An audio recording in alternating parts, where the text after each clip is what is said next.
Good. Fine.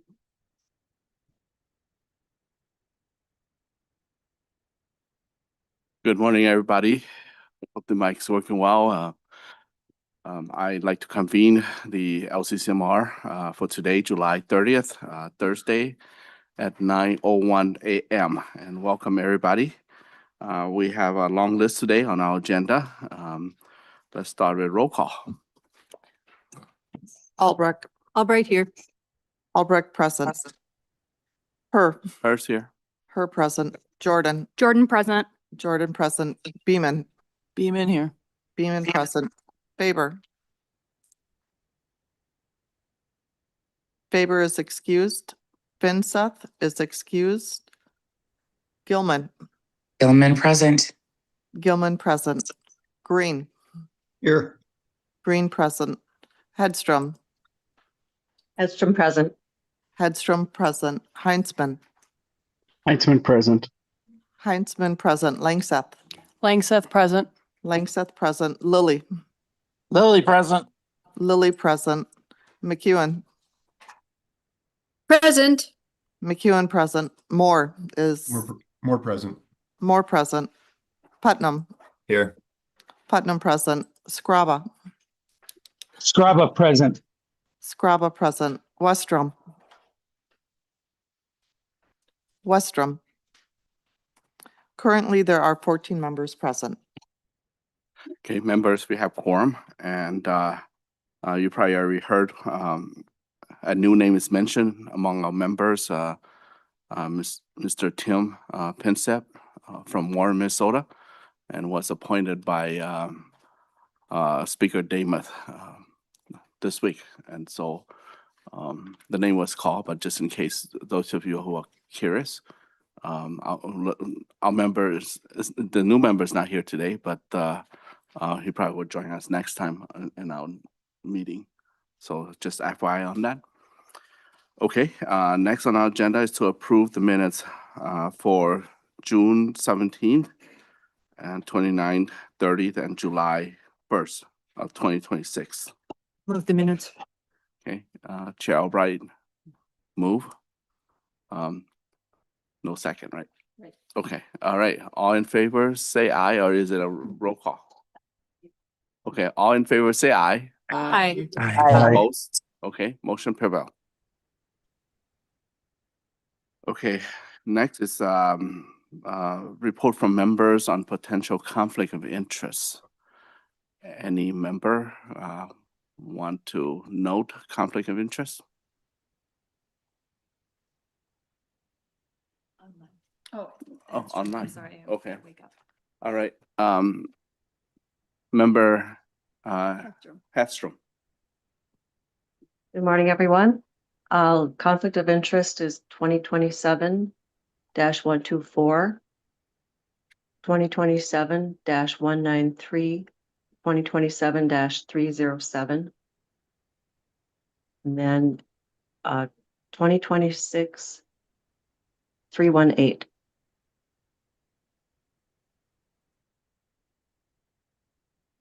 Okay. Any other members want to announce a conflict of interest?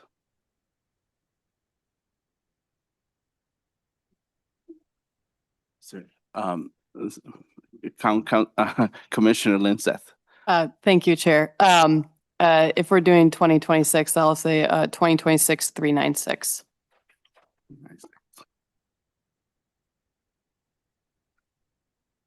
Okay, any other members?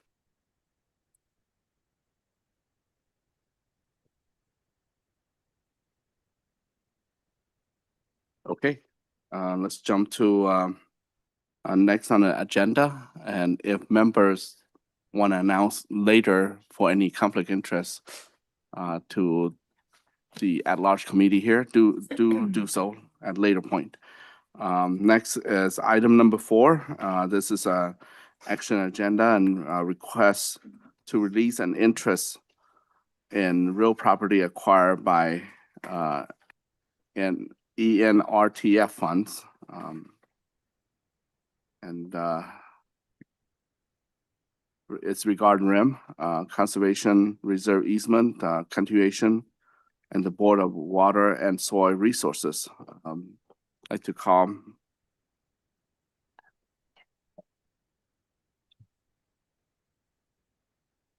Okay, so Ms. Schofer, can you introduce our speaker or presenter? Yes, Chair Her, members of the commission, I'm here to introduce agenda item 4, which is a request to relinquish 4.6 acres of land from a conservation easement acquired with ENRTF funds in 1993. The conservation easement was originally acquired to protect 56.5 acres of riparian land susceptible to flooding for soil and water quality and to enhance fish and wildlife habitat. The applicant is requesting 4.6 acres of land be removed from the conservation easement for construction of a replacement bridge and relocation of County Road 21 in Renville County. Minnesota Statute 116P.15 identifies that any interest in real property or any portion of the interest in real property acquired with ENRTF shall not be sold, transferred, pledged, or otherwise disposed of, or further encumbered without obtaining the written approval of the Legislative Citizen Commission on Minnesota Resources. The statute also provides that the commission shall notify the chairs and ranking minority members of the legislative committees and divisions with jurisdiction over the trust fund at least 15 business days before approval of the request. The process requirements per Minnesota Statute 116P.15 have been met, and included in your packet are the required 15-day notice letter that was sent to the chairs and ranking minority members of the House and Senate Environment and Finance Committees on July 9th, 2026, and the request letter from the Minnesota Board of Water and Soil Resources and Renville County Public Works. Minnesota Statute 116P.10 requires repayment if assets acquired with ENRTFs are sold. The repayment must equal the percentage of the project's total funding provided by the fund. In accordance with Bowser's conservation easement alteration policy, Bowser has calculated compensation for this 4.6 acre easement release at $44,401 to be paid by Renville County. If this request is approved, that $44,401 would be returned to the ENRTF. Sharon Doucette, Bowser's easement section manager, is here today to answer any questions you may have. Also joining remotely is Jeremy LeBlanc, Renville County's Assistant County Engineer, and Carly Swenson, Bowser's Conservation Easement Specialist. Staff have a draft motion that can be shared when the commission is ready. Chair Her and members of the commission, I will turn this request back over to the chair to determine if you'd like to discuss, have questions for staff, or have questions for Bowser or Renville County. Thank you, Ms. Schaefer. So, Ms. Doucette, do you have a presentation or it's just a Q&A? Thank you, Chair Her. Good morning, Commission. I don't, because everything I was going to say, Tiffany covered. Okay. So any question for Ms. Doucette? Members here and those are online. Let's give a few seconds for those who's online to raise their hand. Yes, Chair Jordan. Thank you, Chair Her. I'm not sure who is most able to answer this question, so I'll just, throw it to the group. But can you talk to me a little bit about, 1994 was a few years ago, but I'm wondering about what the original intent of protecting this land was and why it was included in an LCCMR package. And I'm also wondering if Renville County is proposing a land swap for any of this land that they want to remove from protection. Ms. Doucette. Thank you, Member Jordan. So I can cover a few of the things. So it is a 1994 easement. It was purchased with the Future Resources Fund.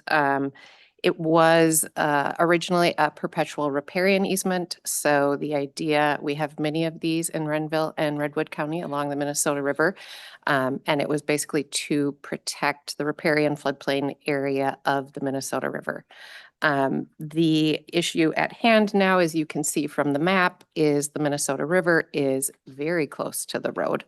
And the bridge is deficient, so Renville and Redwood counties, because it is the county dividing line, are working together on the bridge replacement. And Renville County is responsible for the replacement and moving of the county state aid highway as it approaches the bridge when they replace it. I think Renville County, Jeremy might be more appropriate to answer questions related to the project. Thank you. Yes, the project as itself is not proposing a land swap. It is Renville County's intent to maintain and keep the original right-of-way, so that we may work in the future if necessary to stabilize the Minnesota Riverbank from encroaching on the new highway as it's built. Any follow-up? Chair Jordan?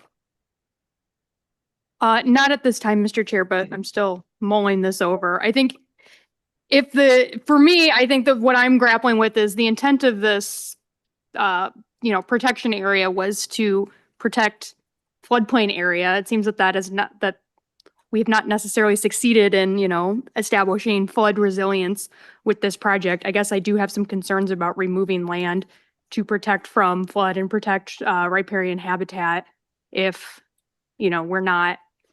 I am not sure about this. I think, I understand the need to move the bridge, but it sounds like this easement area is also very important to the resilience of the Minnesota River and this area. So I'll let other members ask questions. Member Lyncheth. Thank you, Chair Her. Are there any plans to try and enhance the wildlife along the ditches there, or if there's any like wildlife corridors being?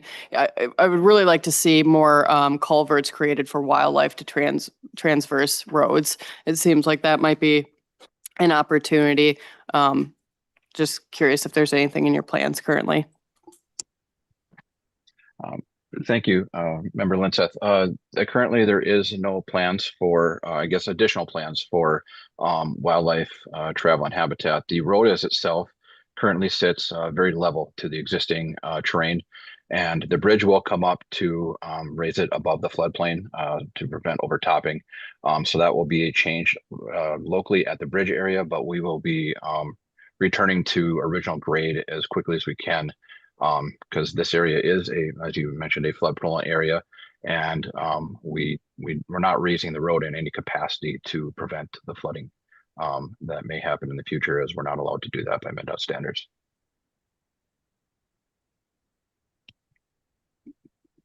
Commissioner Linseth, any follow-up? Commissioner Beeman. Thank you, Mr. Chair. So from the memo, it seems that there will be a cash return back to the trust fund for the value of the limited acres, the 4.6 acres. Is there any other requirement with Bowser under the RIM program for additional wetland protection somewhere else? Or is there, I know there's not a land swap, but is there, besides this small amount of money going back to the trust fund, is there any other replacement or protection somewhere else that's tied to this change? Mr. LeBlanc or Ms. Doucette? Thank you, Chair Her. There is not a requirement for replacement for public road projects and other public proposed projects through Bowser. I would say that the alteration policy that Bowser has was included in the packet. And one of the things that we typically see, and the way our alteration policy is written to address is this is a relatively large easement release for a right-of-way road project for us. Typically, they are very small, 1/10, 2/10 of an acre. And so our policy has been that we don't think replacing those on public land is of particular benefit. So we allow for municipalities and counties to repay at our current rate rather than doing a replacement. If this were a private landowner, replacement is absolutely required. Any question from members?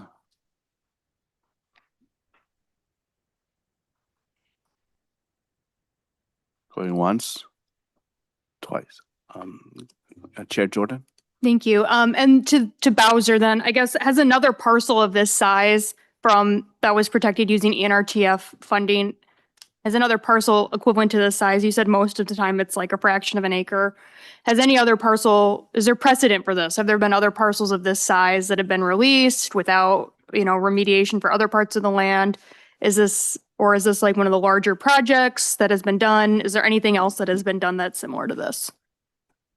Thank you, Chair. Presenter.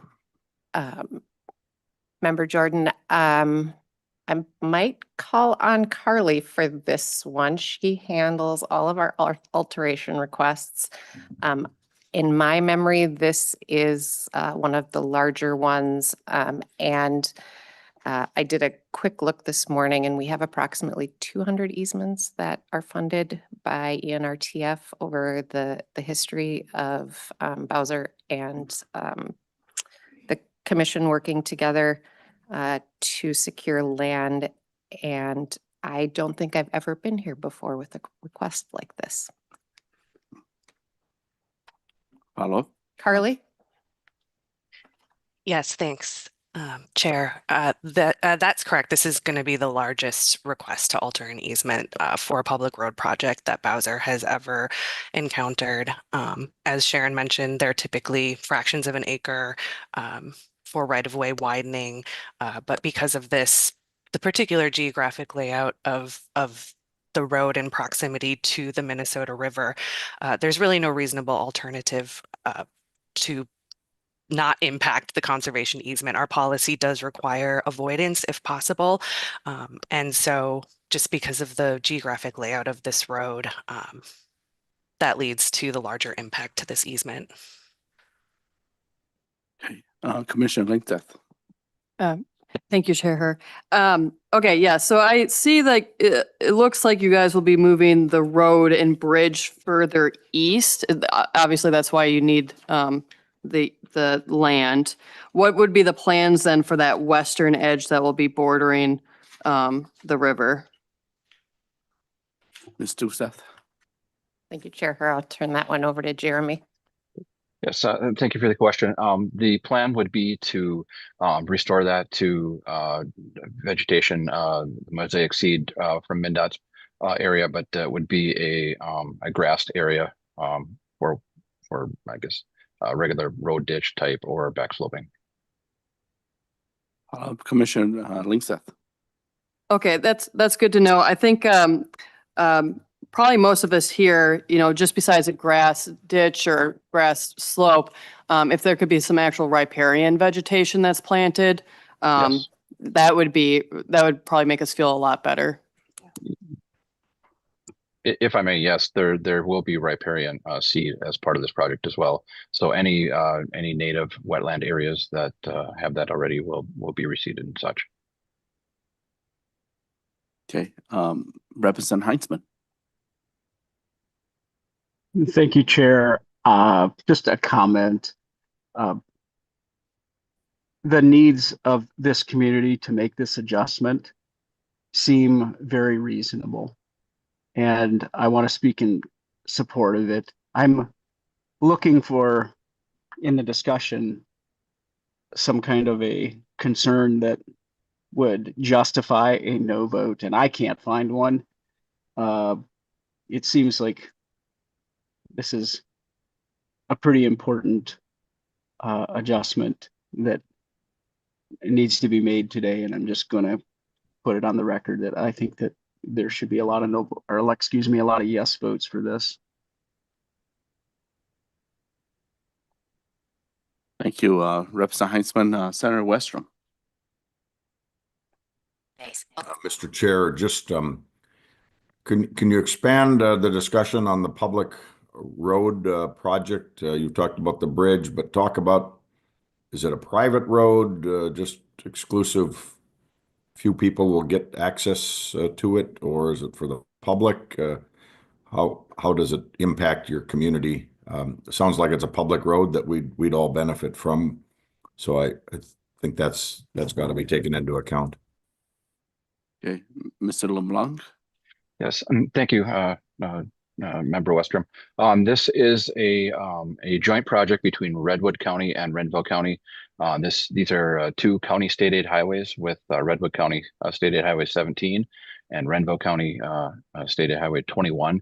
And this would connect those two roads together. This is a public road that is, I guess it's a very rural road, but it's a well-used road through that area. Nice. And to follow up, Mr. Chair, Westrom.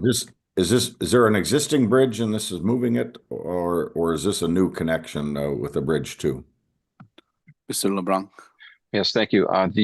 There is an existing bridge there. It is a historic bridge, which we've gone through cultural review on, and Redwood County is the owner of the particular bridge and is working to relocate that if necessary. But there is a bridge and an existing road in this location, and we're just realigning it. That bridge in place was closed in 2023.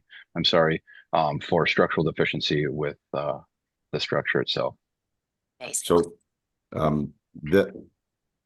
right now the bridge is closed, and there is no passage. So this would reopen what's been a passageway for the community. And when you talk historic bridge, I mean, let's not be. I'm guessing it's kind of like the historic bridges we used to, we have in our area, and some of them are pretty rickety.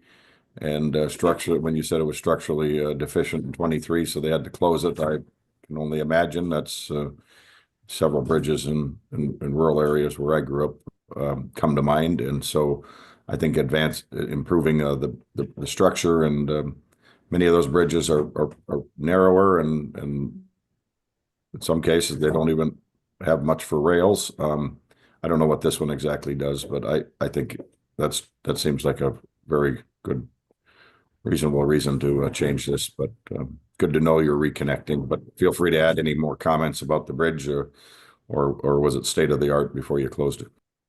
Okay. No, this was not a state-of-the-art bridge. It is a through truss bridge. So historical significance in that sense is that it's a cool bridge to look at. But it is very narrow. It's a single lane bridge. And when it was open, its max capacity was 15 tons of traveling.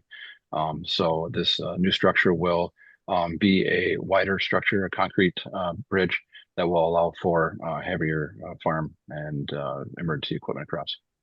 Nice. One last question. The bridge, have they looked at doing a large concrete culvert instead to make more of a permanent structure rather than a bridge that will eventually in 50 or 100 years need to be replaced again? I don't know how wide the river is there, but has that been looked at, or is that something you would look at? Because that's a good direction that a lot of roads are going, especially with culverts and equipment nowadays that wasn't available 50 or 100 years ago. And just wondering for a long-term investment, if that's something being looked at, a large culvert to make it a more permanent structure.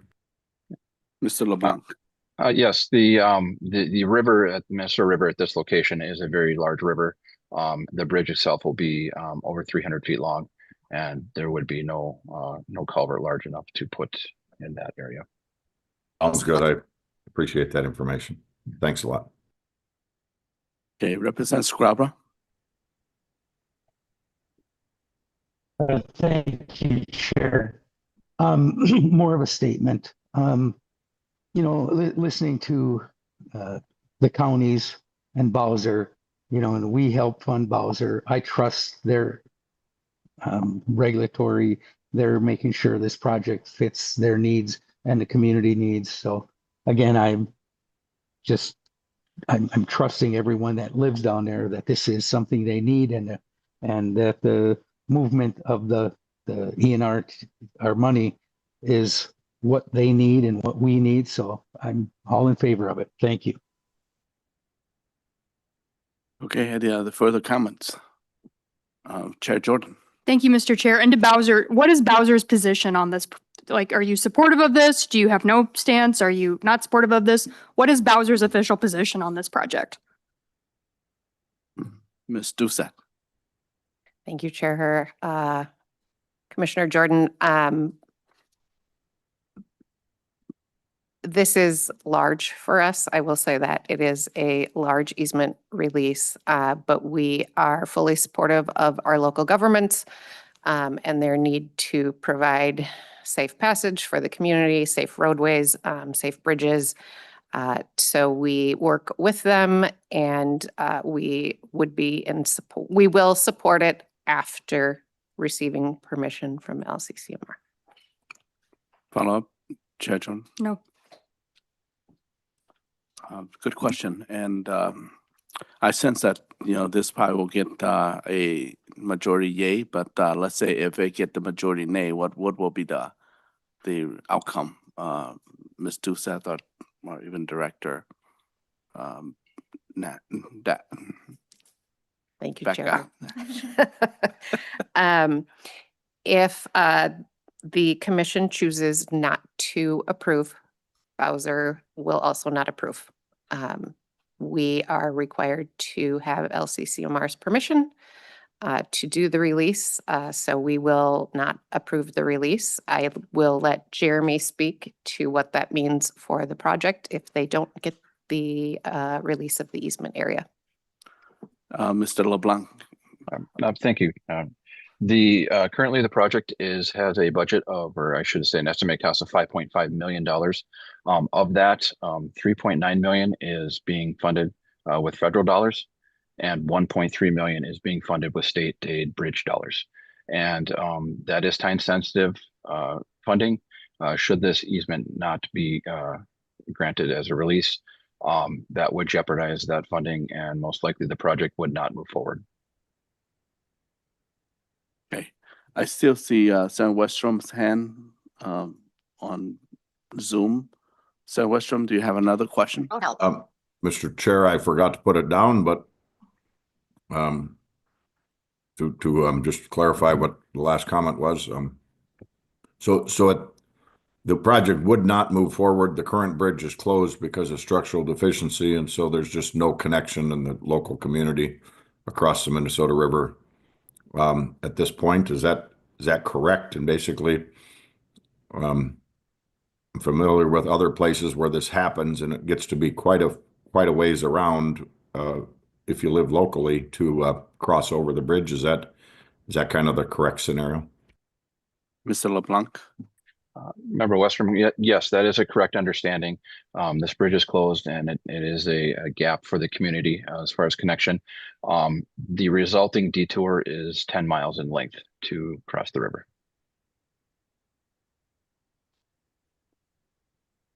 Okay, any other members, any comments? If not, I'll take a member's motion to move this project.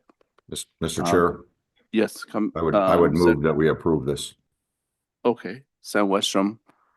Westrom move to approve the Bowser request. Should I come? Yeah, okay. Ms. Schofer, maybe you can read the whole statement better than I. Chair Her, Commissioners, the motion would be Commissioner Westrom moves to approve Bowser's request to relinquish 4.6 acres of land from the conservation easement acquired with ENRTF funds appropriated in ML 1993 subdivision 3E under the terms provided in Bowser's July 7th, 2026 written request. And then if the commission does move to approve, we would staff ask that further to direct staff to work with the applicant to implement the approval. Okay. Any discussion on this motion? Okay, then we shall have roll call. Albrecht. Albright, yes. Albrecht, yes. Her. Her, yes. Her, yes. Jordan. Aye. Jordan, yes. Beeman. Yes. Beeman, yes. Faber is excused. Finseth is excused. Gilman. Yes. Gilman, yes. Green. Yes. Green, yes. Hedstrom. Hedstrom, yes. Hedstrom, yes. Heinzman. Heinzman, yes. Heinzman, yes. Langseth. Langseth, yes. Langseth, yes. Lilly. Lily, yes. Lilly, yes. McEwen. McEwen, yes. McEwen, yes. Moore. More yes. Moore, yes. Putnam. Yes. Putnam, yes. Scrabba. Yes. Scrabba, yes. Westrom. Yes. Westrom, yes. Currently, there are 15 yes, 0 no. Okay, thank you, and motion prevail. Now we to item number 5. This is an action agenda. I'll pass on to Mr. Variant to lead this agenda. Chair Her, members of the commission, there are 3 work plans on the consent agenda ready for your consideration for approval. You have a spreadsheet in your packet with the ML 2026 work plans and conditions for July 30th, 2026. On lines 3 through 5, you can see the 3 work plans. Reminder, the consent agenda includes work plans accepted by staff with reasonable changes from the original proposals that are deemed ready for your approval. Any member can pull a project off the consent agenda for further discussion.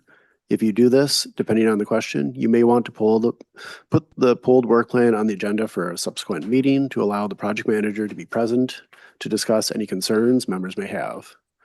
If you choose to approve work plans on lines 3 through 5, we ask the motion to include approving the work plan subject to the notes and contingencies provided on the spreadsheet.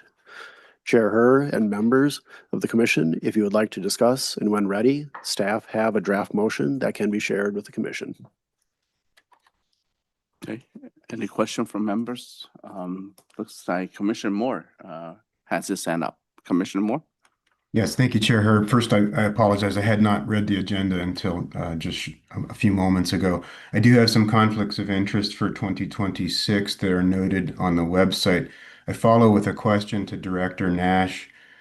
I don't remember exactly the rules of voting on situations like this. Do the members with conflicts of interest for 2026 not vote at all on this particular agenda item?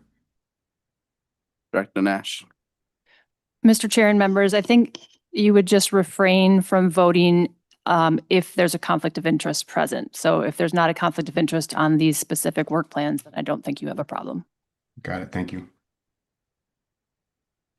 Okay, any further discussion?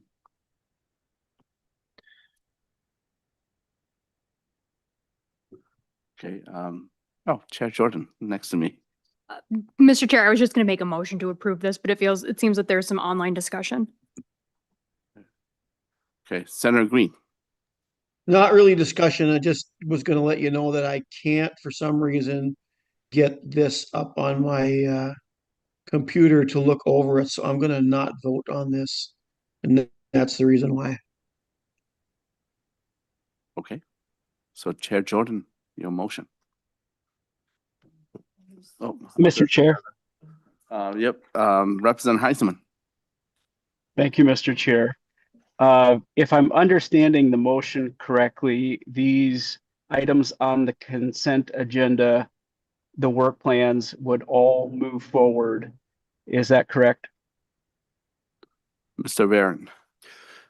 Chair Her, Member Heisman, that is correct. Okay. Representative.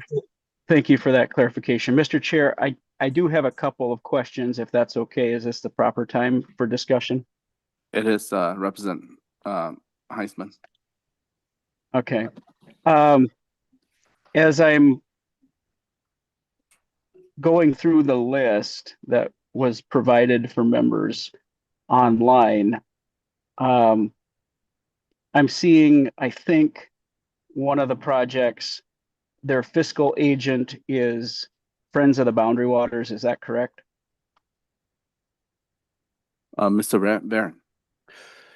Chair Her, Member Heisman, that is correct. Thank you, Mr. Chair, for that clarification. If I could make a comment. Representative Heisman. I just would like to continue to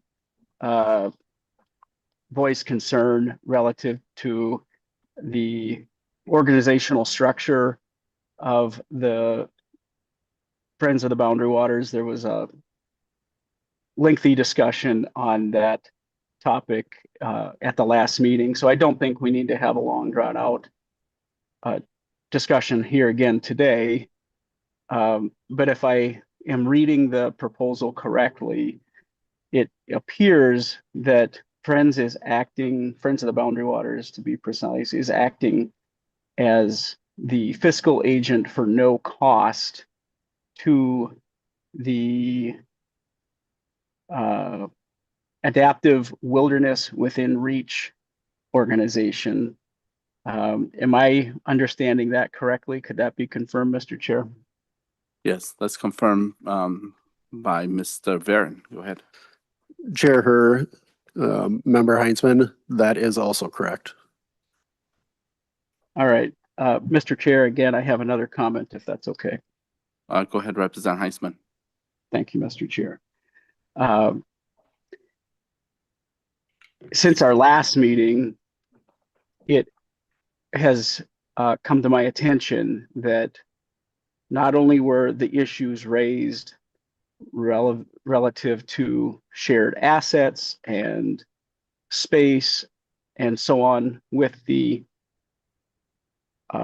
additional operations that and activities that Friends of the Boundary Waters is engaged in, it's also come to my attention that they even share the same executive director with the wing that provides trips to kids, that side of their activities, as well as the anti-mining political side of that organization. I would encourage groups like Adaptive Wilderness Within Reach to find organizations that operate solely and have no crossover with political activist elements or groups. And it doesn't matter what the issue is. I think it would be wise to find a fiscal agent, regardless of if it's at no cost or what have you. I would prefer that there was a fiscal agent that may, as most do, take a percentage for the work that's being done to provide that service to an organization, as opposed to an example such as the one before us today, in which you have all of this question and all these issues that are being raised because of the political activities of an organization. And I don't think that I'd be that far out of line to also mention that there are many on this LCCMR board that receive donations, contributions to their campaigns from the Friends of the Boundary Waters PAC. It becomes so convoluted and so gray that members like myself feel compelled to point out the issues that this particular organization, Friends of the Boundary Waters, is associated with. And I would hate for that to muddy the water and bleed over into other organizations as they're trying to, I think, engage in providing opportunities that generally we can agree are great. If organizations can avoid that, I think that would be far better for the outcomes and for the discussions, and avoid any of those other kinds of conflict. So while this will probably move forward today, I would suggest a no vote to help groups recognize the conflict that they're creating by engaging with organizations that seem to not be separating their political activities very well from their proposals here at the LCCMR. So I wanted that on the record today. I wanted to explain my no vote, and I appreciate your discretion and opportunity that you've provided me, Mr. Chair, to make those comments. Thank you. Any other remarks from members? Uh, Chair Jordan, you're gonna, okay, you're gonna make a motion. Okay, Senator Green. Yeah, I just was gonna let people know I did get it up and I'm reading through it, so I will be voting no on this too. Thanks.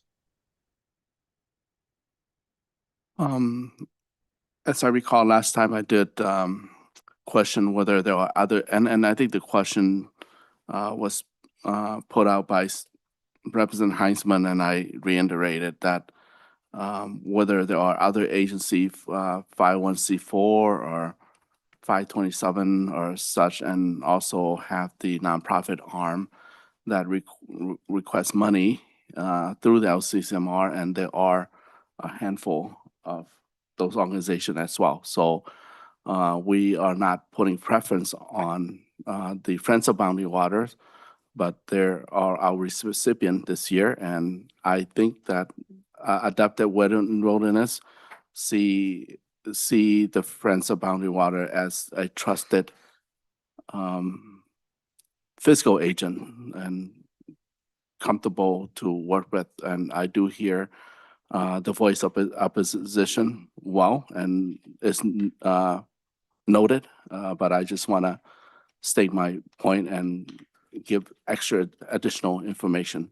So with that, I want to pass to Chair Jordan. Do you want to make a motion on this, or are we ready for that? Or, okay, I see another hands from Chair Senator Westrom. Mr. Chair, to Michael, what is the process if this project wasn't to be part of the motion of consent to pull it off the consent? Is that a majority vote, or what's the process if this project maybe should have some more discussion? I think that would be a question to maybe like to have Mr. Varian explain, or Director Nash. Yeah, Chair, Mr. Varian. Chair Her, Member Westrom,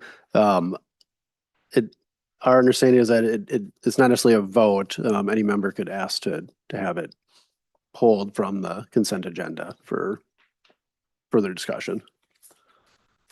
And Mr. Chair, Mr. Varian, if we pulled this one, we could still consent and pass the other two in a motion, correct? Mr. Varian. Chair Her, Member Westrom, yes, you could move to approve the other two and then come back to the one that you pull off of there for further discussion. And just for my own clarification, Senator Westrom, are you talking about the Adaptive Wilderness project pull out that only, or are you talking about the whole motion? Mr. Chair, I'm just trying to make sure I get the facts and the rest of us understand it too. That's in the legislative process. That's also similar where if something's on a consent agenda, but there's a member or a few members that have concerns, they can pull it off the consent agenda. So I just wanted to make sure that that was a similar idea here, and it sounds like it is. If anybody does want to raise that concern or object, we could then have a further discussion. But the other two projects, I don't think come with this similar concern, and so I'm wondering what others think on that. But for now, maybe I have one question, Mr. Varian. How do we know? Is it common that an administrative fiscal agent would charge nothing for it, and how do they cover those costs if they do, Mr. Varian? Do you know the answer to that, or do they have does somebody from the Adaptive Wilderness or Friends of the Boundary Waters have an answer to that? Otherwise, even the DNR charges us, and they've got all kinds of staff and money to administer the LCCMR, and it kind of be similar. That seems like there'd be a couple $1,000s of expense. But who's covering that otherwise? If you know, Mr. Varian?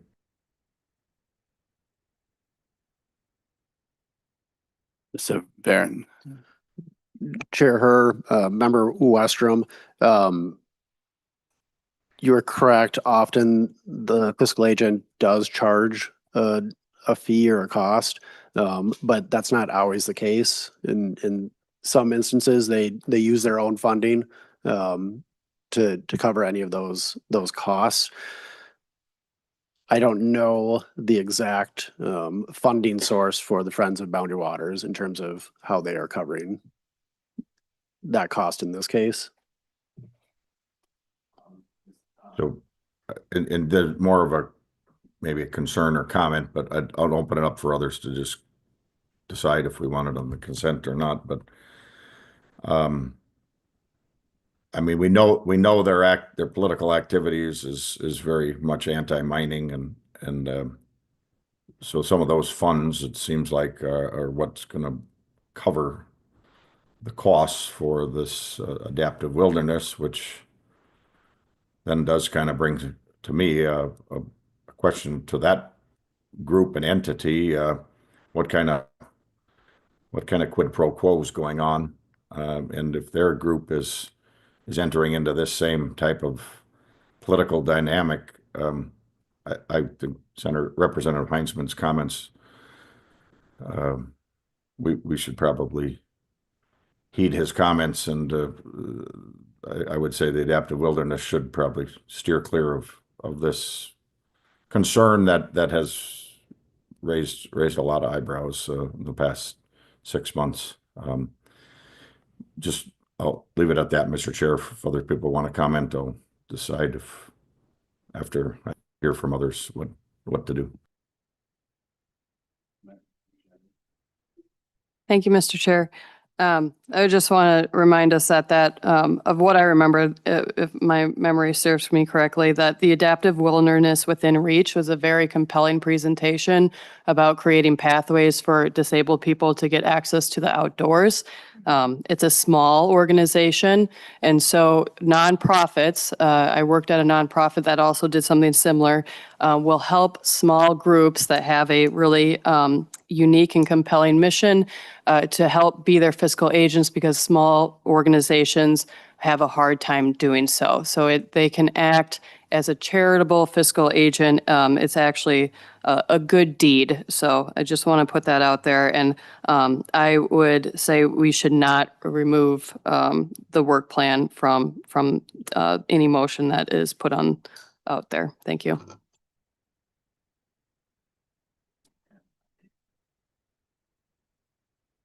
I agree with that too, Commissioner Lingseth. I also noted that is adaptive wilderness here online, or okay. So if there's any question that direct to them, they'll be happy to answer. Okay, Representative Scraba. Yes. Sorry. So the whole issue of the consent agenda, doing them, in my opinion, these have already made it through. They got their approval. We're looking at them again. We're looking at cost reductions. They're taking away. We're going through the process. For me, again, for whatever reason, every project that you have is in the district I represent. So I'm looking at all of this and looking at the projects, and I'm like, it benefits all of my district. It works in favor of the use and that. The politics behind it, yes, I'm disturbed, but it's not enough for me to stand in the way of something we've already approved, and we're correcting anything else. So I'm going to support all of them. I'm going to support this whole agenda, the consent agenda. So that's where I stand. Thank you. Thank you very much, Let's see, Chair Jordan, you want to renew your motion?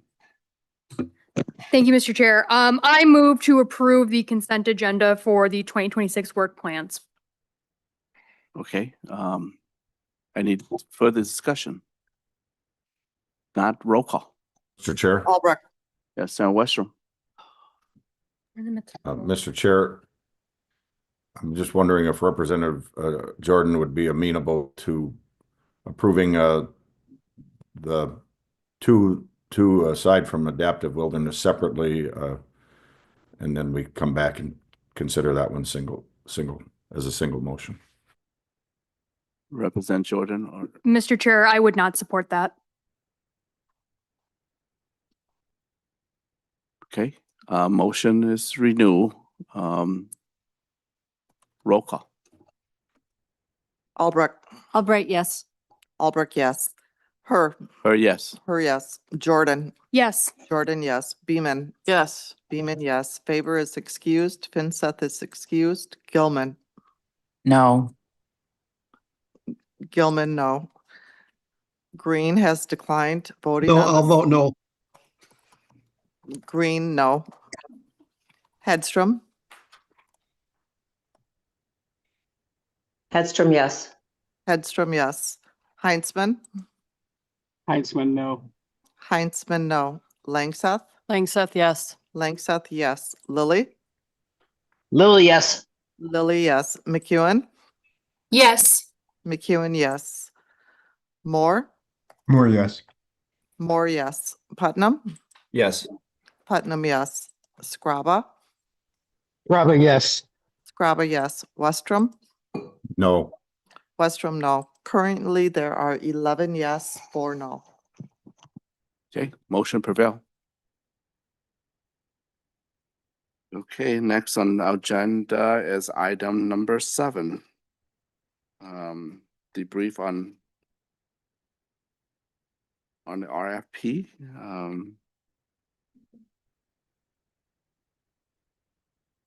Okay.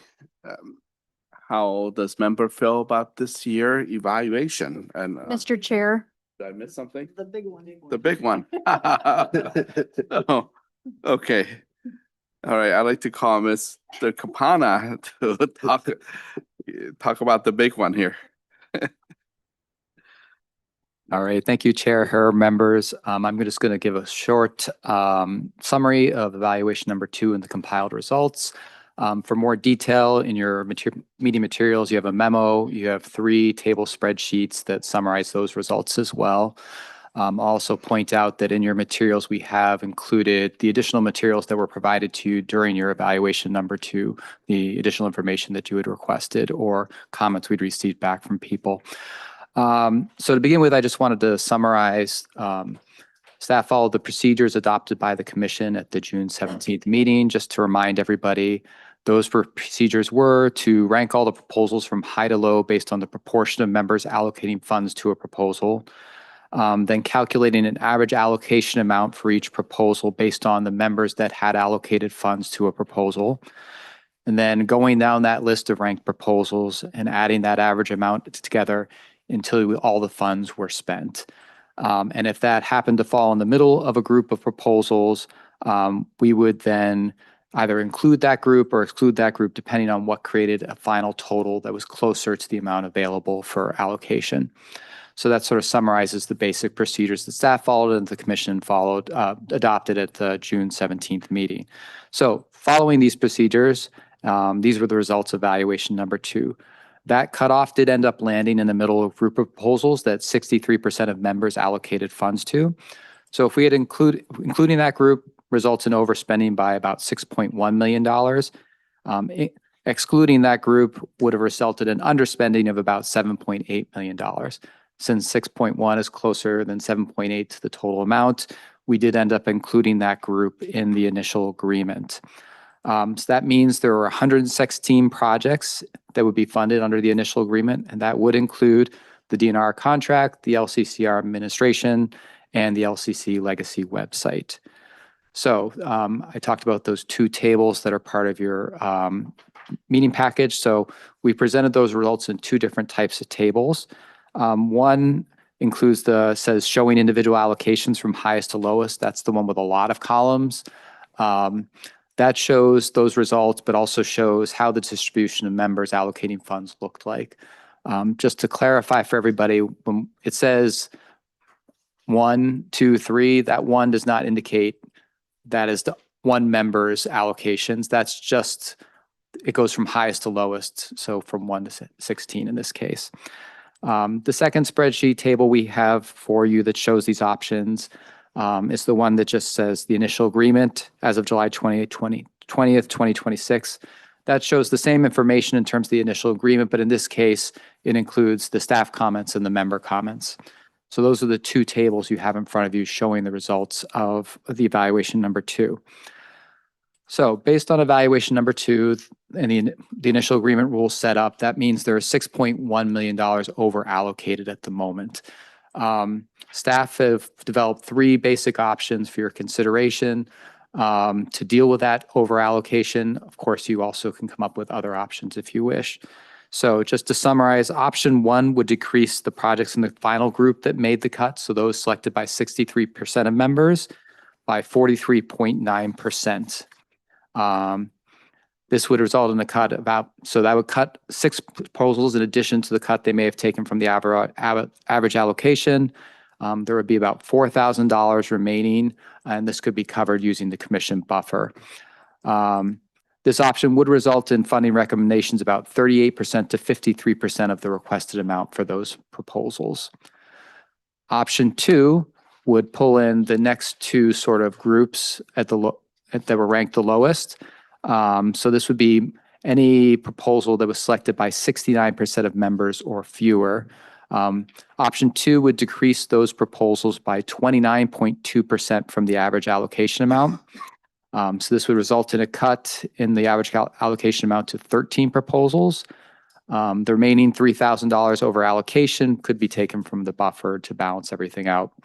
In this case, those proposals that were being cut would end up with their funding recommendation would be up 47% to 93% of their requested amount. The final option staff put together would be a cut to all proposals contained in the initial agreement, and this would result in a cut of 4.92% for those proposals. Just to point out, following the rules established by the commission, small projects would not be subject to that cut. In addition, no project would be cut below that $300,000 threshold. So this would result in a decrease in the average allocation amount for 84 proposals. There would be about $11,000 over allocation still in place, and this we could take from the buffer to balance everything out. We have included in your materials a spreadsheet table that shows in detail what the cuts would look like for each proposal under each of these options. There is shading to indicate which ones actually were subject to a cut based on the option. So now putting that all in front of you, you can decide now how you would like to handle that over allocation. But before you begin that discussion, I just wanted to add 3 very quick notes. First, there are 2 members that have declared a direct personal financial interest in a related organization that is part of the initial agreement. So those members will not be able to discuss or vote on actions related to these specific proposals or would impact the consideration of these proposals, including if they are included in a recommendation package. So assuming these proposals remain in a proposed package, it's going to take a vote of 9 members to pass that recommendation. So that's the base of 11 members minus the 2 who have that conflict. Second note quickly, there is a sample motion in the memo. So if anybody wants to move motion, we do have a sample motion ready to go for you guys. And then finally, I just wanted to point out that staff are prepared to run any calculations or additional options members want to consider. We just ask you a little grace because it does take us a little time to put those numbers together for you, make sure they're accurate. With that, Chair Herr, I'll turn it back to you. Yes, Chair Albright. Thank you, Mr. Chair. Thanks for that recap and all the work that staff did to put together all these proposals because it's a lot of higher math, so kudos to you all. When I look at the proposals, I appreciate that you've tried to give us some options. Given that some of those all of those projects on the lower three tiers and that, and in particular, the last tier have already taken quite a substantial cut. I'm in favor of proposal number 3. So I'll move to recommend all proposals above the $129,644 million cutoff as shown on the attached initial agreement spreadsheet dated July 2026, with the adjustment as described in option 3 be passed. Okay, motion's made by Chair Albright. Any discussion on her motion? Mr. Senator Westrom. Chair. Yes, Senator Westrom. Mr. Chair, I just wonder if we could talk about a few alternatives before we get into the motion, but that's what we're on right now is discussion. But Member Albright, one other calculation I worked with my staff on is doing a little larger reduction of projects over $4 million. And the example we used was 10%. And then the remaining projects would take a 3.4% or roughly thereof as another alternative. And so I just want to throw that out for members as a alternative way. There's only about 5 that are getting over $4 million. And if they took a 10% cut, they'd still get a substantial amount of money. And so I want to share that as an idea, a possible amendment to your proposal, but I'm not moving that now to Member Albright. I just want to bring it up if there'd be some interest in that. One more question I have, Mr. Varian. You said that the 4.9% reduction does not count the projects under 300,000. Did you run any figures if we did just a reduction of 4% to everything? Even though they're small and some of them that are under 100,000, I get it. It's probably less wiggle room, but it's also less of a reduction. If we did a 4% across the board, I realize they're submitting proposals, but it is just proposals. And I think if we even had a project of 299,000, they could probably absorb a 4% or would find a way to make the project work. So maybe if we're going to do an across the board, I think maybe that's a more appropriate way. And then everybody just squeezes out any excess that they could find a different way to do. And some of them would only be like $2 or $3 or $5 or $10,000 max. So, Mr. Varian, do we have any runs, or do you know a percentage if we did just included everybody in this option 3 scenario? Mr. Varian, to the Westrom question. Oh, Mr. Capana. All right. Mr. Fukampa, you are correct. Thank you, Chair Her. Senator Westrom, I'll answer that question. No, we did not run a scenario where all projects, including the small projects, were taking a cut. We were sticking to sort of the rules that were originally established by the commission in terms of evaluation number 2. We could, of course, run those numbers right now if the commission is interested, or Senator Westrom is interested in that. If you could, while we're discussing it, I'd be interested. And I guess maybe part of my persuasion of that is we've already protected those projects completely from any reduction or any one of us saying, you know what, this seems like it's a little high, or this is not what I would support. So by implementing the rules we've used where anything under 300 is either 0 or all, I think it'd be reasonable to consider something under 5% for all of them if we're going to go that route. But again, I'd be interested in comments of if we did a larger for the top 5 projects that are all over 4 million, if we did 10%, and then the remainder would be more like a 3.4% reduction. Might be the way I would like to go or suggest we consider going, but if you could get me that number, that would be helpful as we're discussing this. Okay, Mr. Kapana, could this will be offline, right, between Mr. Kapana or 5 minutes? Okay. Do we direct? Mr. Chair, yeah, my intent would be Yes. others could discuss while staff works on this, and they can come back to us in a few minutes. Okay, to the rescue, I see a hand raised by Representative Leon Lilly. So Representative Lilly. Thank you, Mr. Chair. I just would speak in favor of Senator Westrum's concept. I think reaching into the smaller groups is really, it's not sacred ground for me. So I guess I think that's a good idea and a good concept. That's all. Thank you. Okay. Any other discussion from members?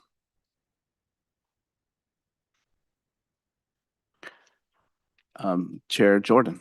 Thank you, Mr. Chair. And I disagree with my good friends, Senator Westrum and Representative Lilly. When a project is very small, a $5,000 haircut is pretty significant. I worry about these smaller projects' ability to complete their projects if they are cut. It just goes a lot farther with these smaller projects. I do support the Albrecht motion. I also considered what Senator Westrum said about taking from the 6 largest projects, or also even projects that, are just like grant organizations or ones where they would have, just less additional capacity. But I do think what Chair Albrecht has proposed is what is most fair. It allows us to fund a lot of projects. And I think using the smaller projects to fund all these larger projects would just make it harder for these smaller projects to go through. And I wouldn't want to jeopardize the viability of the project by cutting them. I think it's just a lot fairer if it's, looking at the scope of millions of dollars versus, under $300,000, that it's just a little bit fairer to go with the option 3 that was proposed by Chair Albrecht. And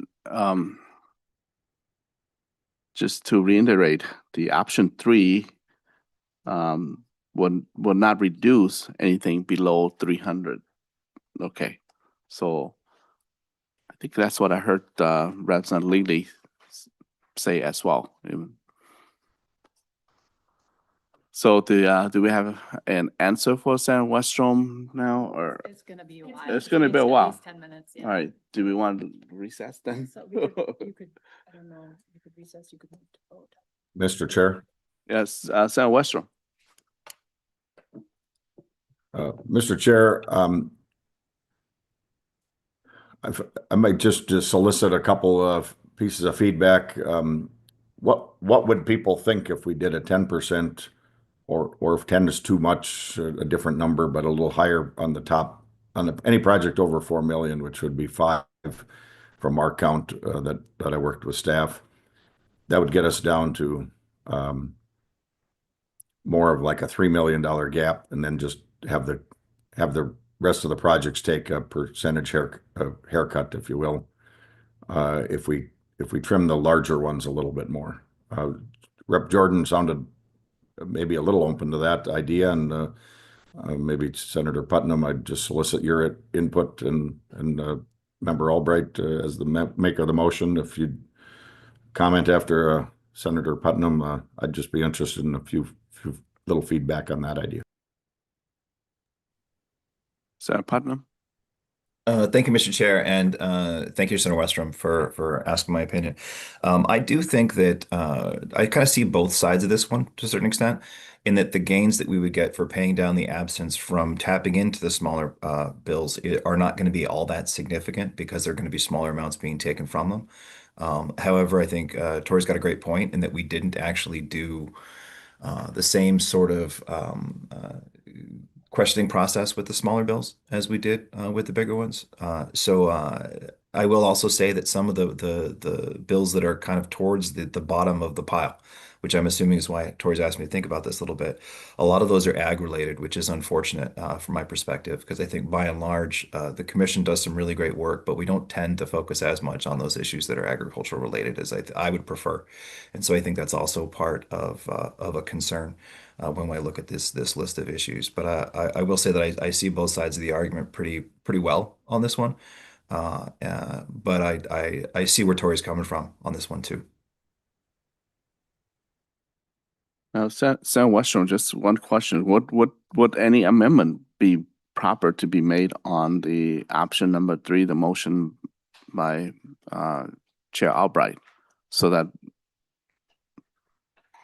we can best Well, use of our time? Mr. Chair, maybe the best motion then, and it would be kind of, well, how about if I just throw out I would move to amend that we reduce any project over 4 million by 10%, and the remainder is reduced out of the projects in option 3, which would not be the ones under 300,000. So my motion would be to reduce projects over 4 million. The 5 projects receiving over $4 million were reduced by 10%, and then reduce the rest of the projects over 300,000 by the percentage accordingly. Okay. Which would be about 3.4%, based on my staff, our calculations we did the last day or two. But my main motion would be to just cut the top 5 projects, all of them over 4 million, by 10%. That's the motion to discuss. Okay. All right, Chair Jordan. Mr. Chair, thank you. I'm not that good at flipping through pages. Can you like list out those? And maybe, I think Senator Westrom said his staff worked on this. I don't know if somebody can just list those projects that are over 4 million, because I'm just trying to like highlight things and my eyes just aren't that good. And Senator Herb. And I also believe that Chair the Albright. Albrecht motion is on the table as well.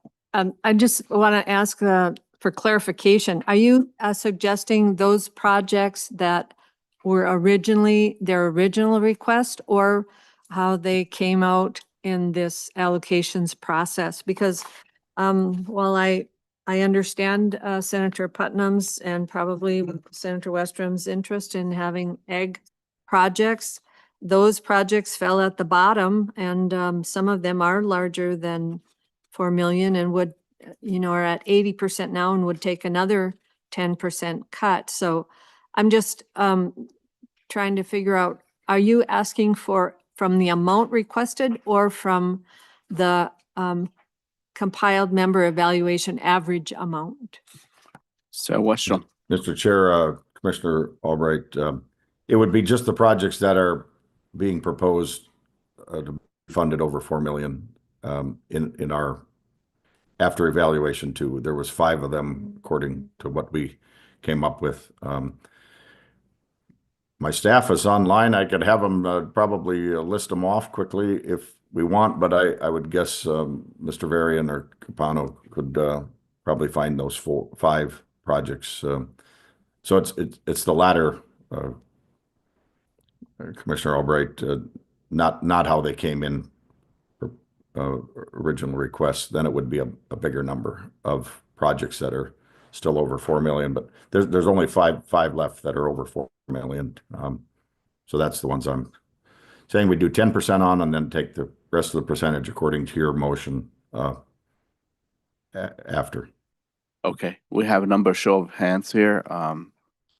Before we go to formalize any motion, particularly the motion to amend by Senator Westrom, but let's hear people in lineup. I will go to Mr. Capana first, and then followed by Representative Lilly and Commissioner Linkseth. Thank you, Chair Hurd. Just to clarify what those 5 projects are, if members are interested, the 5 projects that average allocation amount was greater than $4 million was line 17 2027-115, which is the Minnesota State Trails Development. Line 36, 2027-456, AIS Solutions for Minnesota Innovation Translation Leadership. Line 82, 2027-371, SNA Habitat Enhancement, Public Engagement, and Biodiversity Protection. Line 30, 2027-312, Local Parks, Trails, and Natural Areas Grant Program. Can you say that number again? Yep, that was line 30, 2027-312. So that's the Local Parks, Trails, and Natural Areas Grant Programs. And then line 42, which is 2027-555, the Tetagooch State Park Entrance Bridge Replacement. And then 82, right? Yeah. And line 82, yes, which is 2027-371, the SNA and Habitat Enhancements. Those are the 5 where the average allocation amount was greater than $4 million. So in order of line, because I know I went sort of out of order in terms of how it shows up on the table, it's line 17, line 30, line 42, line, 36, line 82.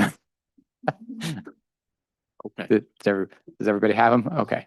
So let's keep that as FY for now, and let's go to Representative Leon Lilly.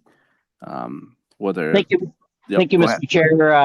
I was just going to kind of back up. I like the bigger groups that Representative Westrum's talking about, but I actually would stick with this original concept of going all the way down to the small groups. I heard my co-housemate say that wasn't fair, but it's actually fair if every group takes a sliver, every group all the way down to the smallest ones. So I think that's actually, I don't know, it's kind of a weird use of fair. To me, I would say that's fair, where every group takes a nip. Okay, thank you. Okay. All right, then Commissioner Lingseth. Thank you, Mr. Chair. Yeah, I guess the concern I have with doing the 10% on the larger projects, they are already taking, some of them are already taking a significant reduction already based on the average evaluation. I guess I'm still in favor of the original motion that Commissioner or Chair Albrecht proposed. Thanks. Okay, now, Senator Westrom, do you want to readdress your amendment, or if not, then we just go ahead and vote with the law. Yes, Senator Westrom. Mr. Chair, I guess I thought there might be a few others that comment on it, but for the purposes of just moving with it, I'd reiterate the amendment would be that we reduce the largest 5 projects that are over 4 million by 10% and reduce the others in the Albright motion accordingly at a smaller percentage than 4.9. Okay, so this will be an amendment to the Albright motion, right? That's correct. Okay. So I see Senator Putnam's hands up. Let's go to Senator Putnam first. Thank you, Mr. Chair. I'm sorry for being remedial. We're not still stalling while there's just more math being done, are we? Because I'm willing to just blather on for a little bit if that's what we're trying to do. But I actually do have a genuine question, which is, could we sort of restate the whole thing at once? I'm a little bit unclear exactly where we're at. So could we kind of just boil it down into its absolute specificity real quick? Okay, we have Chair Albright motion, option 3 on the table here in front of us, and an amendment has been brought forth by Senator Westrom. We may have to pass the amendment. It sounds pretty clear to me, but in case staff want to make it to a more committee contacts lingo, we can do that. But I think it's pretty clear with me on the amendment. It's, Representative Jordan. Thank you, Mr. Chair. I do want to hear from Commissioner Albrecht, but I do actually think what her original motion is, which is option 3, is kind of a compromise between the two options that were proposed by Senator Westrom. And so I do still support the Albrecht motion as Representative or as Commissioner Albrecht proposed it, but I am curious about what her, as the maker of the motion, what her feelings are. But my first preference would still be option 3, but I do think there are other options on the table that I could support. So the maker option 3. All right. Thank you, Mr. Chair. The reason I like that option is because it does respect the allocation process and the ranking that we used. And so currently, if we were to take 10% from those 5 projects, 4 of those projects had 94% high ranking by this commission. And so they fared well under the rules and the process that we used.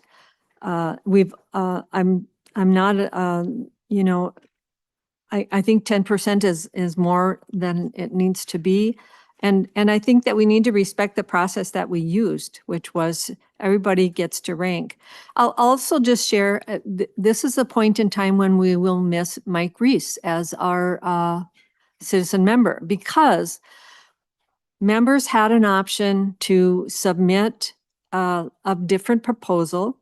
And that's something Mike Reese almost always did, because he saw things differently than maybe we did when we ranked things. And we often adopted his proposal because we had it ahead of time. We knew what it was, and it was well thought out. You know, I'm just disappointed that if Senator Westrom's staff did spend time on this, that it wasn't submitted to staff so we could have it ahead of time and be able to review it and be better prepared to respond to it. So I continue to like the idea of using the proposal, the option 3 that was presented by staff. Thanks. Commissioner Beaman. Thank you, Mr. Chair. I actually strongly agree with what Chair Albright just said in terms of the process. I mean, I think we have a lot of structure to this, and we had a lot of the rankings and the shifts based on the rankings and who compiled what. We went through the presentations. We made some adjustments, all of us collectively, which are now reflected here.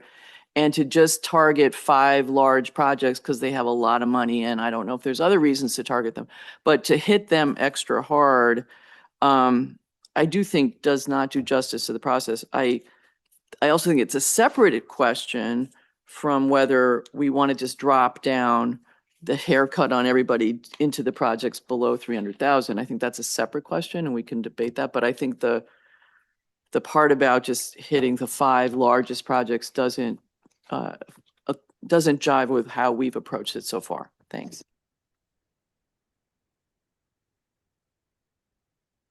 Thank you. Mr. Capana, do you still need extra time for the math to show it to Senator Westrom, or? Chair Herr, we're still reconciling just to make sure we have the right numbers here. Okay.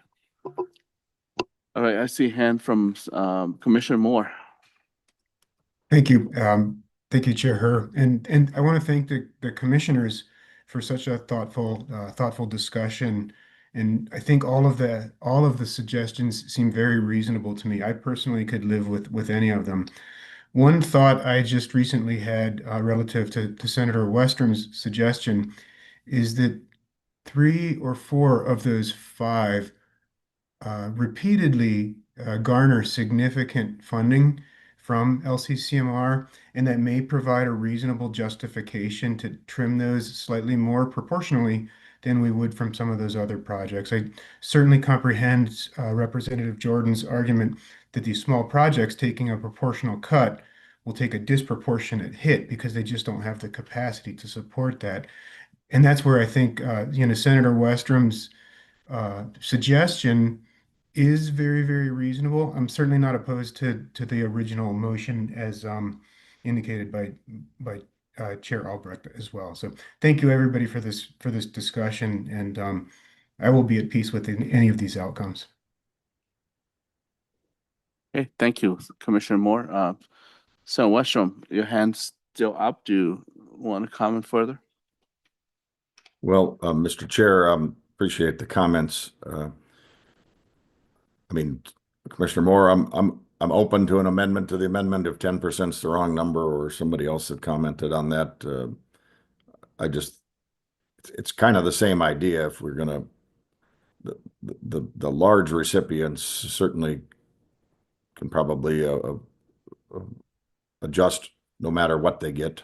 And I agree with, I think it was Commissioner Albright or Langseth maybe, that if we go to all the projects, which is a separate motion or could be following this, I guess I'm trying to read the room, and I don't know. I'm getting some support and some not. I'm willing to withdraw the motion if there's a better alternative, or take an amendment if somebody has. Otherwise, Mr. Chair, if nobody does at this point, I'd say let's just take a vote on it and kind of read the room. But it would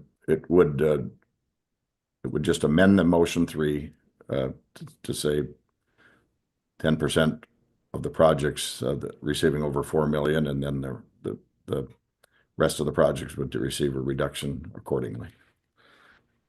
If that helps summarize it for some of you. Sure. Yep. And Senator Westrom, you have your hands up. Oh, Putnam, sorry. Thank you, Mr. Chair. I kind of want to underscore Comrade Westrom's point about so those groups that have greater resources having the capacity to take the haircut a little bit better. I think that is a really good point. But similar, I guess I'm still in the same space where Commissioner Moore is, in that I could live with any of these options. But I really just wanted to make that point to call Senator Westrom comrade. And I hope that someone appreciated that, but I'm also stalling for the math too. So that's all there. Okay. Let's do it this way. Since Senator Westrom already made his amendment, we'll vote on his amendment. I think we need to vote on the. Could you repeat the amendment, please? Senator Westrom, can you repeat your amendment? Mr. Chair, the amendment would be that we reduce projects receiving over $4 million and receiving over $4 million, a 10% reduction, and then reduce the remaining projects of option 3 accordingly. Director Nash. Mr. Chair, Senator Westrom, I just want to clarify. So that would not be reducing the small projects. You're saying just the large projects would be reduced by 10%, and then everything else is exactly as it is in option 3. Correct. And is there a net, in your calculation, was there a net amount remaining after that? I don't have that right accessible, but it was roughly 3.4% of the rest of the projects based on our calculation. So it'd be okay. I'll see if I can, but I don't know if that helps. I mean, instead of 4.9, it'd be a 3.4 or thereabout. That's Okay. after the 10% reduction of the large projects. Sure. Right. Exactly. So we can do that before right after Mr. Campana has it. Give us some answer. So Chair, we've run our calculations on that, and I think what we found is it sounds like Senator Westrom's numbers are correct. So if you cut those 5 projects by 10%, the cut for the remaining projects would be about 3.42%, leaving the small projects untouched and also not cutting any project below $300,000. That would leave about a $1,000 over allocation at that point, which could be taken out of the buffer. So those are the numbers we're seeing right now based on that scenario. Okay, so we may not need recess, but I want to pass back to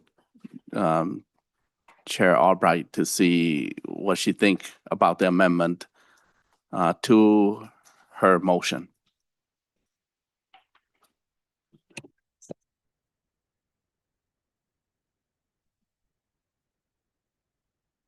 Thank you, Mr. Chair. Like some have said, this is, I'm trying to be a commissioner who stays true to the process and that selects, as a group, that we select projects that are worthy of our funding from the Environmental Trust Fund. I don't have any pet projects in this list. I don't have any interest in any projects in this list. I don't have any potential conflicts or independent financial benefit from any of the projects in this list. So I'm just trying to do good work on behalf of the commission. And I recognize that all of us are trying to do good work on behalf of the commission. So it's just frustrating for me when we come to this point in our process. And then we have to try and scramble to figure out what is the number that each of these proposals is going to be allocated. And I think more than anything, it's just a frustration that we're asked to, on the fly, recalculate everything and try and figure out, is it equitable? Is it fair? Is it reasonable? Does it make sense for the proposer for that project and what they are going to be able to do with the funding they receive? And will it meet the goals and priorities and outcomes that they've put forth in their proposal? So for me, it's just more of a frustration than anything that we're having to try and on the fly figure out how will this proposal be affected and not just the money, but what that proposer is able to do with the funding that they receive. So with that, I'm willing to accept Senator Westrum's motion and to move this along because I'm a roll up your sleeves, collaborate and get the job done kind of person. And so I'll accept his motion. I think it's not exactly a motion, it's more of a separate proposal. And so this, maybe what I will do is I will withdraw my motion and then let Senator Westrum make the motion on the proposal. Okay, let's do that, Senator Westrom. Well, Mr. Chair. Hold on. The motion from Senator Albright on option three is withdraw. So now we are on a clear table now. Senator Westrom, to any motion that you would like to make. That is fine, Commissioner Albright. Accepting mine as a friendly would have just amended yours and been the same, but I'm happy to make the motion that we move option 3 with caveat that we reduce projects proposed to receive over $4 million by 10% and reduce the others accordingly to approximately 3.4%. Okay. Any discussion on the Western motion?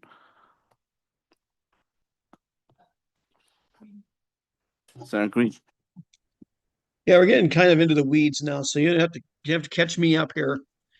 Are we voting on what project we're going to vote in the final vote, or are we voting for the final allocations right now? We voting with this proposal. We're voting on the Western motion with new language that maybe I'll have Mr. Campana just phrase it for us. That will be the Western motion, and yeah, so it's not any particular project. Mr. Chair? Well, that's correct. That's correct. I'm not quite done yet. That's correct, Mr. Chair, and I understand that. But we have to vote this out to let it go for the legislature for next year for approval. What are we voting on here today? Are we voting to pick a project that we're going to be moving forward here today? Yes, every project that we score. Yeah. Okay, thank you. Mr. Chair? Yes, Senator Westrom. Mr. Chair and Senator Green or Commissioner Green, I just think this answers your question. This is just to establish what would the funding level be for these projects that we're picking. We would still have to make a final vote to approve it as a package. This is just to determine the funding level, which my motion is option 3, but amended to take a 10% reduction on the larger projects, which is the top 5 projects receiving over 4 million. Does that help clarify it? Mr. Chair, if I'm saying something incorrect there, Director, please state differently. Yeah, it's clear to me, but Commissioner Albright. Thank you, Mr. Chair. My understanding of the motion and action needed, that we are moving to recommend all the proposals above the $129,644,000 cutoff that is listed in this sheet with Senator Westrom's proposal that those that were supposed to be more than 4 million would now take a 10% cut, with all the rest of, and any leftover amount that we need to reduce would come from all of the rest of the projects. And this is our recommendation to staff to draft language to put forth for the legislative session. And if I'm incorrect on that, Director Nash, can you correct me? Thank you. Director Nash, that's my understanding as well. And yep, Director Nash. Mr. Chair and members, that was my understanding as well. And I think Mr. Campana has a comment if you're. Mr. Campana. Yes, I believe, Chair Hur, that is my understanding. I just want to clarify that the rest of the projects, the ones that are below $4 million in average allocation amount, the cut there would not apply to small projects or cut anything below $300,000, correct? Okay, so in front of us is the Western Amendment, and I hear Chair Albright's frustration. I am aligned with her because we can't just craft things in the last minute, but it seems to work. So in front of us is the Western Amendment motion, the Western motion, okay? And let's move on with roll call. Albrecht. Albright, yes. Albrecht, yes. Her. Her, yes. Her, yes. Jordan. Yes. Jordan, yes. Beeman. Yes. Beeman, yes. Faber is excused. Vincent is excused. Gilman. Yes. Gilman, yes. Green. No. Green, no. Hedstrom.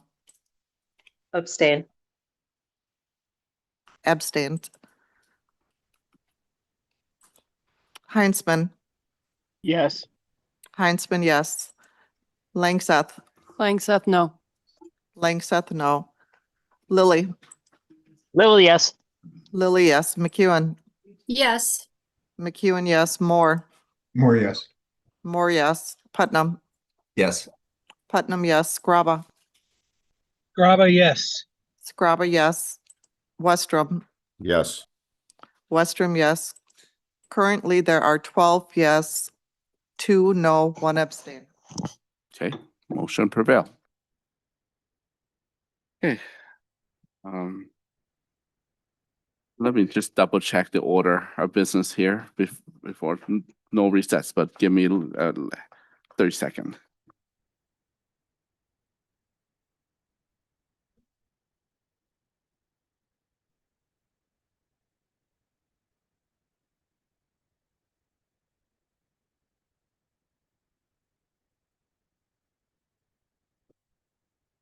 All right, just want to double check here, the order of business here, and looks like we're complete. The big one, as earlier was referenced to, we're now on item number 7. Mr. Chair? Yes, Senator Westrom. Mr. Chair, if somebody is interested in modifying that we go lower, I think that would be an appropriate motion still at this time. But if not, then what we've done would be completed. So I just wanted to raise that because there did seem to be some interest in others going to the projects, and I would actually have supported that too. But if somebody wanted to, but otherwise, if no motion comes, I just wanted to be clear on that before we moved on. If somebody's interested, now would be the time. Sure. Thank you, Senator Westrom. I think we spend ample time with your leadership, and so we all concur, and a majority of us concur in support of your option. So we're good with that. We'll just move to the item number 7, debrief on 2027 RFP recommendation process. Let's see. There's a few points here. Maybe just throw out there, you can say a casual conversation, but it will be on the record of what do you think the process that we have carried this force and recommending the 2027 RFP has been for you. So this is almost like a debrief or a retreat question to members, and we'll spend maybe 15 minutes or so. Looks like we still have time. The other reservation for this room is right at around noon.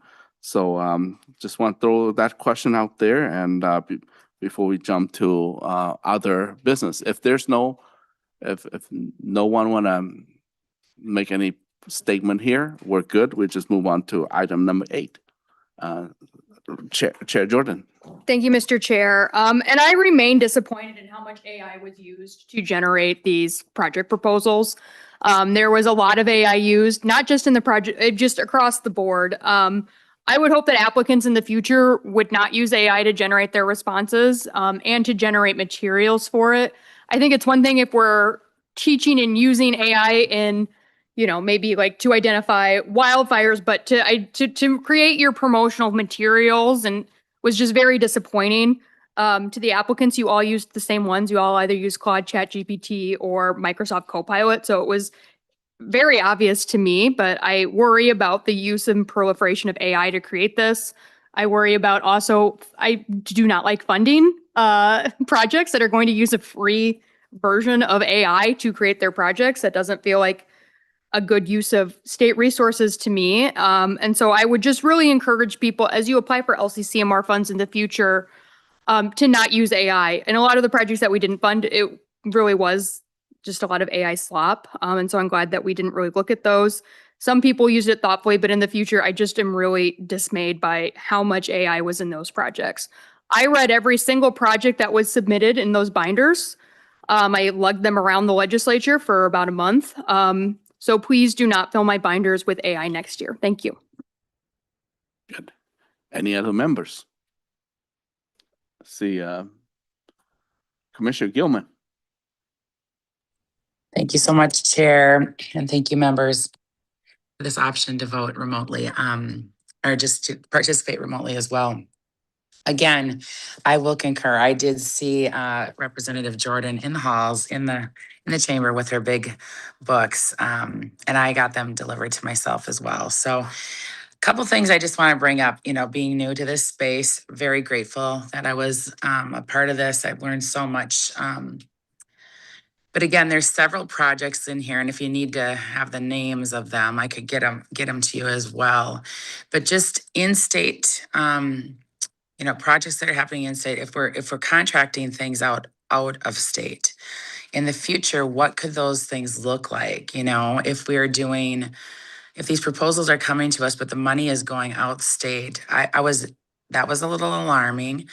Some of the presentations said that there was, graduates or people from other colleges that would not be getting funded. But when you looked into it more, there was funding going for people's master's programs in other states. And again, that does not sit well to me. So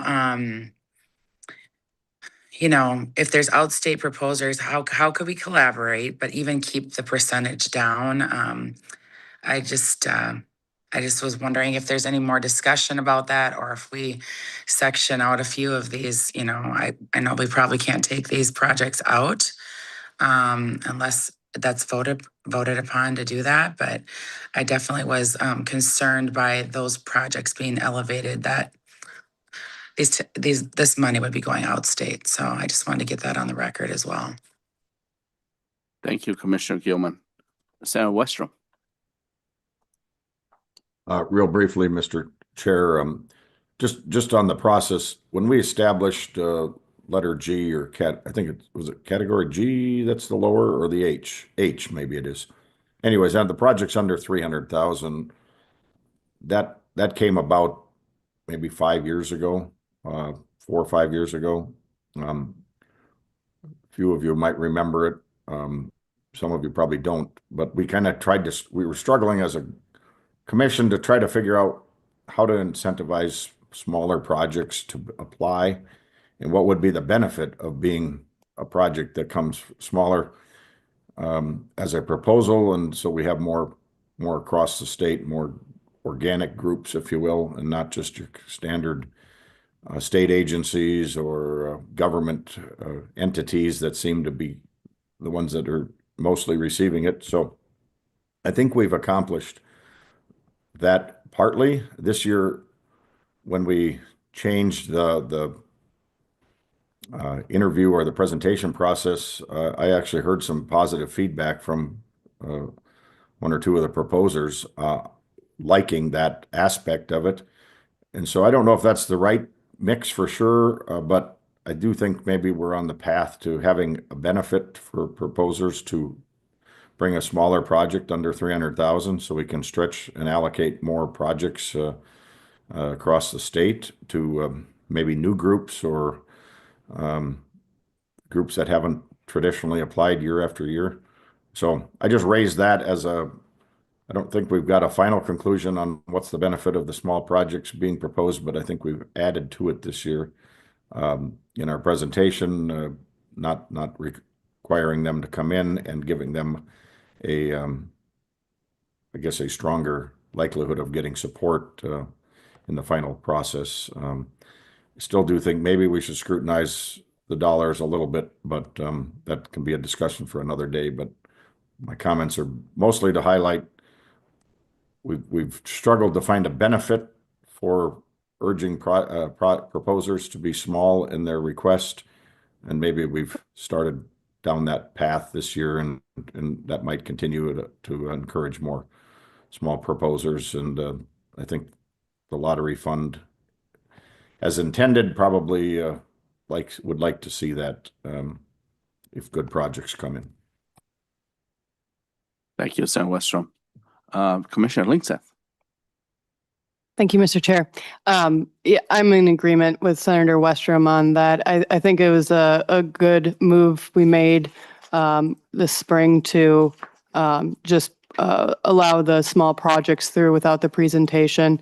A lot of these, when I worked at a nonprofit, when you're putting in proposals for under $500,000, $1 million, it's nice just to not have to worry about committing more time and energy to that proposal and actually doing the work. So I think it's something we should consider doing again. And it also would allow for us, as our fund is growing, right? I think when I started on the commission, we had about $100 million that we were appropriating or recommending each year, and now we're up to 130. That allows for us to hear more of the larger projects, because I don't think we can take on more presentations. I think that we get pretty tapped out with the whole week. So that would allow for larger projects to be heard in that 90 presentation cap, and then just allow those small projects through. So again, this is an idea that as that money's growing, we're going to need to be funding more projects, and how do we prioritize who's getting the presentations? So thank you for that. Thank you, Commissioner Lingseth. Next is Senator Green. Okay. Oh. Okay. I'll just pass. Thank you, Commissioner. All right. Chair Albright. Thank you, Mr. Chair. I sort of picking up on what Representative Gilman mentioned about out-of-state contracts and whatnot. Some of us struggled a bit with the allowable expenses that were included in proposals. And I'm interested to hear a little bit about what folks are thinking about the allowable expenses. We have a policy in place that lists the allowable expenses, but we often fund projects that are contrary to that or maybe bend the rules a bit. And so I just want to remind everyone that at our June meeting, we did appoint a subcommittee that will meet to talk about allowable expenses and if we should have any changes to our policy. They include Representative Jordan, Representative Scraba, Senator McEwen, Commissioner Beeman, and myself. And I think all of us would like a little direction from members. If you have any thoughts right now you want to share about allowable expenses. There have been some discussions about should we pay participants to attend trainings? Should we purchase vehicles? There's just a list of things that seem to come before us that we're wondering, is that really something we should be funding? So I'm interested right now, as long as we have a few minutes, if anyone has any comments about allowable expenses that they'd like to comment on. Thank you. Okay. Anybody want to make comment on what Chair Albright just mentioned? We can circle back as well. I certainly would weigh We in have on hands raised, yeah. Okay, all right. Online. Sorry, I turned when I look at the folks here, then I forgot to look at the screen. So the order will be Representative Lilly. Thank you. I just want to thank staff. They continue to do a good job of looking at the projects and their rankings, and their notes are often helpful to me as I'm looking at it. I also get the binders. I don't look at every sentence like Sydney. Very impressive she is indeed. But I do look at it, and certainly the staff, I very much value their rankings and their comments, and I sometimes work around them, but most time I very much are using them. So thank you, staff. Okay. And then Commissioner Moore. I think Gilman was ahead of me, actually. Okay, Commissioner Gilman. Oh. Thank you so much, Chair, and thank you, Commissioner Moore, also. Again, I was very impressed by the help that I got from staff as I walked through my rankings, and just I modified many of them because of the allowable expenses piece of it, and got to have more conversations around that.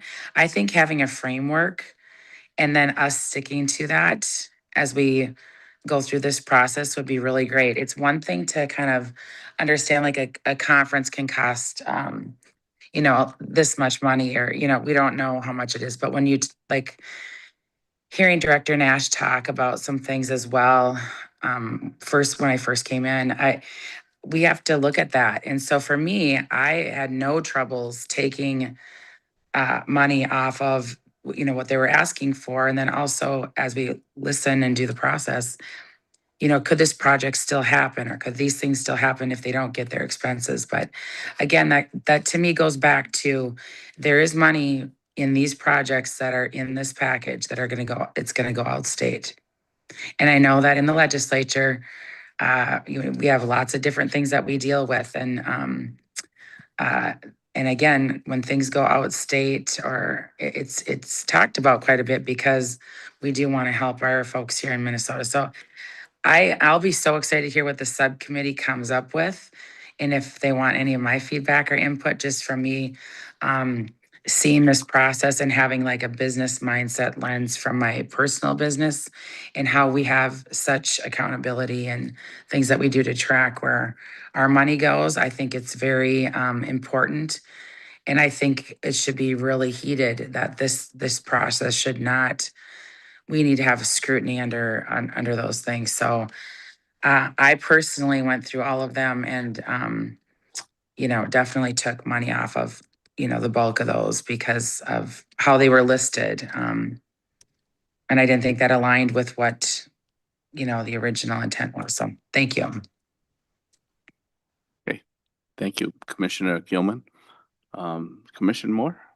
Thank you, Chair Herb. And in response to Commissioner Albrecht's question about allowable costs, I guess I would make a different point in that having been a proposer of projects like this and writing many grant proposals, there are very frequently occasions when the capacity needed to accomplish a project does not lie in Minnesota, but the benefit goes directly to Minnesota from the accomplishment of those projects. There are laboratories that only are located in other states that are required to do some of the data analysis work from the data collected from a Minnesota project. Similarly, there are experts at academic institutions that are outside of Minnesota where that capacity does not lie within the state. So I have a much less strong view on out-of-state expenses if the net benefit goes to the state of Minnesota. That said, I do agree that conference expenses may be a little bit extraneous for the purpose of this funding, and there are certainly many things we can take a closer look at, but I do think we need to be smart and reasonable about using capacity that is not located within Minnesota when the benefit nets towards Minnesota itself. Thanks. Okay, Commissioner Beaman. Thank you, Chair. Two things, but to the points about the allowable expenses, being one of the people who volunteered for this committee, I don't know if staff was intending to, before the meeting, send out any sort of inquiry again to commission members for ideas or to go over the list of what are the allowable and non-allowable expenses, but it would be very helpful before we start meeting to have a bit more concrete thoughts from the rest of the commission about what are you concerned about, so we know where to focus the discussion. That would be very helpful. And I do agree strongly with Commissioner Moore about the balance between there might be reasons to have money technically going out of state to a lab or a researcher that's very unique, but the benefit to Minnesotans is what we really should be looking at. So I agree with that.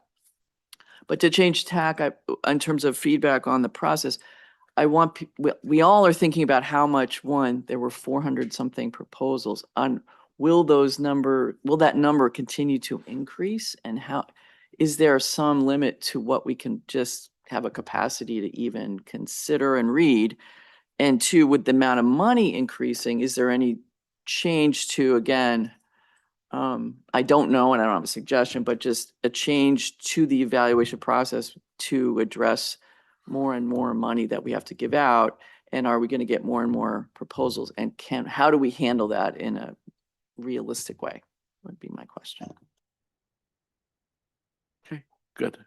Well, I thank you, everyone's input and sharing your ideas. This will help us, maybe plan on the future. Also help applicants maybe tailor their application as well to appeal to our decision making here. I want to also add on one point, and I have said it before, is equity. And so sometimes it's overlooked, even though we're trying to, be good and trying to be inclusive, but sometimes it's overlooked. And I was a little disappointed that we did include a project that are more African American related. But that's in the past. Well, now I already have a full package, but I just want members to be conscientious of that and not.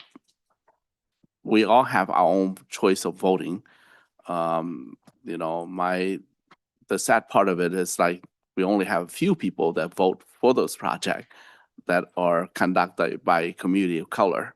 And so for them to have a chance for evaluation or rank high for us to even pick them in our caucus is still slim. So I'm just want to shout out that we do consider, you know, let's say the Prodigal Son project, while the Prodigal Son still want to be acknowledged and not let the Prodigal Son to a point where they said, we don't care anymore. So I just want to make that point, share that with folks, and that's for our member to consider in the future. So thank you for all your input, and this is very, very valuable information, very valuable for the staff as well, and us, and applicants out there, agency out there. So now we're gonna move on to other business, if there's any other business. Mr. Chair, there is no other business. All right. Public testimony. Mr. Chair, we received 3 letters related to proposals before you, and those were both posted on the meeting page and distributed in packets. Okay. Thank you for the information, and also thank you everybody for making my job as chair easy again this time. And we don't have to resort to recess. We actually gonna adjourn early than the expected time. So instead of have reset in the middle, we have recess after I adjourn. Okay. So any other announcement? Mr. Chair, I was just going to say, we generally at this meeting also try to get a picture of the commission. So if you are willing to, and if the people online are willing to show their faces, we can arrange the people in person in front of the in front of the screen and take a picture of you after the meeting adjourns. Okay, over there. Okay. All right. Thank you, Director Nash, and 2 of my co-chair and all members for this very progressive decision for today's agenda. Thank you very much. And